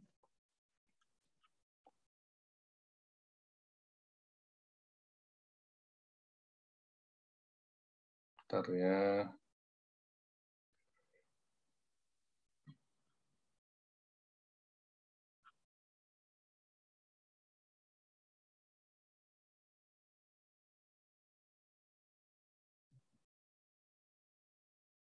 Nih, ini rumusnya. Ya. Ya, jadi kita punya sampel ya, sampel 1, 2, 3. Ini isinya seperti ini, 7366, 6558, 4767 ya. Berarti N-nya 4 ya. Kemudian kalau di rata-rata itu 5,5. Standar deviasinya, maaf bukan standar deviasi, varians ya. Karena S kuadrat itu variansnya 3. Variansnya 3. Oke ya.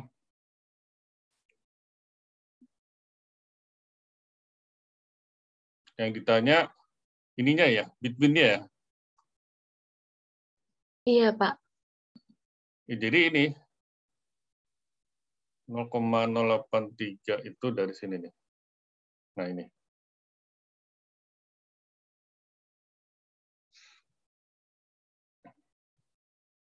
Jadi kita punya means ya.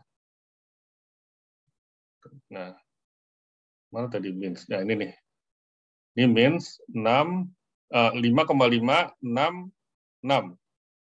Itu punya varians itu sebesar 0,0833. Kemudian dikali 4 ketemu ini. Nah, ini adalah variance between sample atau variance between group. Ya. Nah, kalau variance within sample, varian-varian yang tadi ya, ini varian sampel 1, varian sampel 2, varian sampel 3 itu dijumlahkan ya, kemudian dibagi 3.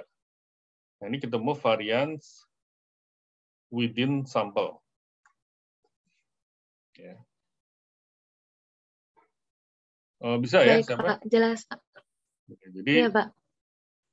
yang 0,083 itu adalah itu tadi apa namanya STDEV ini ya. Ini kan Iya, standar Pak. deviasi ya. Kuadratnya. Nah, ini 5,566 itu adalah rata-rata yang ini. Nih, 5,56 itu rata-rata yang tadi. Kemudian dicari standar deviasinya ketemu 0,288675. Nah, untuk varians berarti harus dikuadratkan kan. Ini dikuadratkan ketemu variansnya 0,0833. Ini cara manual ya, siapa? Rimayanti ya. Baik, Pak. Sudah paham perbedaannya. Terima kasih, Pak. Iya, jadi kalau diubah datanya, maka rata-ratanya pun jadi berubah kan. Tadinya 5,5 menjadi 15,5, sehingga ininya berubah nih. Apa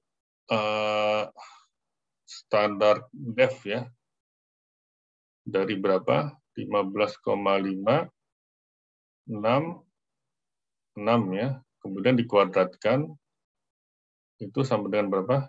30,0833. Ya. Oke ya. Ada lagi, silakan.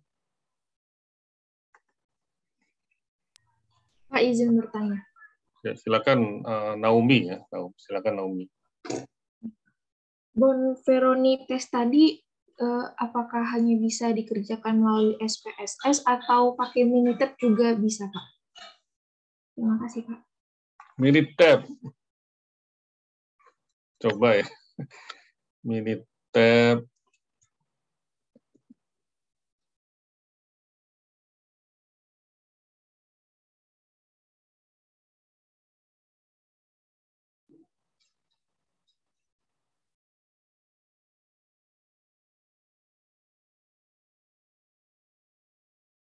Harusnya bisa ya. Pakai Stata pun bisa, cuman harus download apa istilahnya add-on ya, istilahnya harus download add-on lagi.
Belum ya, saya belum ketemu ya, yang di Minitab itu Bonferroni-nya ada nggak?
Ya, sebetulnya ada, cuman dia nggak langsung ya. Jadi di apa pairwise ya, di pairwise apa uji pairwise ya, bukan di uji ANOVA-nya dia. Begitu ya, siapa? Naomi ya. Terima kasih, Pak. Nggak langsung, seperti nggak langsung dia. Kalau di ANOVA-nya nggak ada, jadi ada menunya kan start ANOVA ya, nah itu nggak ada. Cuman kalau di pairwise itunya, uji pairwise itu ada Bonferroni-nya ya. Memang jarang ini ya, kalau di tempat saya emang nggak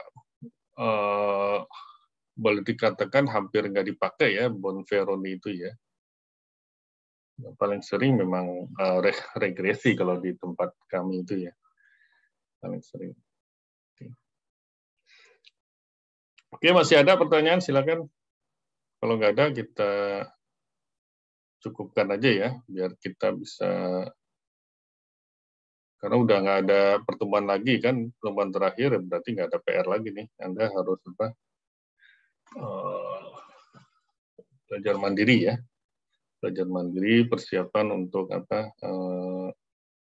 uji akhir semester ya. Oke. Oke, kalau nggak ada, kita cukupkan sekian saja ya pertemuan kita kali ini. Semoga ilmu yang Anda peroleh ya, selama kuliah kita ini ya, 14 atau 13 pertemuan ya, itu bisa bermanfaat ya. Ya mungkin manfaat langsungnya belum ada ya, mungkin nanti ketika Anda lanjutin ke S1, ke S2 atau ke S3, mungkin Anda udah pasti kelihatan itu manfaat, apalagi kalau S2, S3 ya, itu pasti menggunakan statistik dan ekonometrik, maka manfaatnya akan terasa sekali ya. Kita belajar statistik ekonometrik sekarang ini ya, pemahaman tentang uji hipotesis H0, H1, kemudian p-value ya. Kenapa kok p-value yang kecil jadi signifikan? Nah, itu jangan lupa harus dikaitkan yang namanya rare event rule ya itu. Jadi basic-basicnya itu tetap perlu ya untuk melanjutkan ke studi berikutnya. Oke, saya kira bisa kita cukupkan ya. Terima kasih atas perhatiannya ya. Mohon maaf kalau ada kesalahan ya, kesalahan sikap atau kesalahan ucap ya selama saya mengajar di kelas ini, kelas berapa? 536 ya. Mata kuliah statistika terapan plus ekonometrika ya. Oke, kita cukupkan ya. Assalamualaikum warahmatullahi wabarakatuh. Waalaikumsalam. Waalaikumsalam warahmatullahi wabarakatuh. Terima kasih, Pak. Selamat Pagi, Pak. Terima kasih, Pak. Oke, tutup ya. Iya, Pak. Iya, Pak.